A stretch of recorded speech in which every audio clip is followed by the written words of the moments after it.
За содон брэндийн энэ шинэ шүршдэг бодог.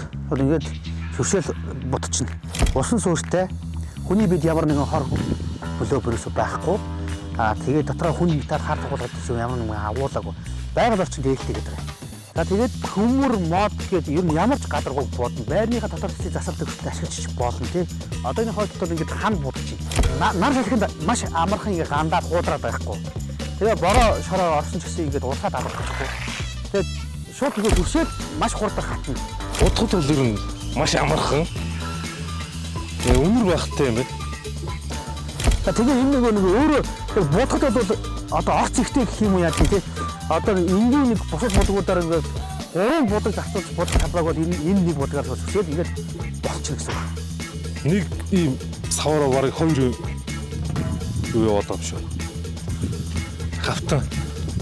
Ийм одоо нэг универсал тий одоо бүх юмыг нэг дараа багтаасан ийм будаг авчихсан. Одоо ингээд дотроо 2 янзын толгойтой 2 янзаар шүршин тэгээ солио хийчих болдог. Ийм одоо универсал одоо шинэ бодгийг ингээд содон брэндийн одоо нэг цоврлууд дотор ингээд шинээр гарч иж байгаа юм байна.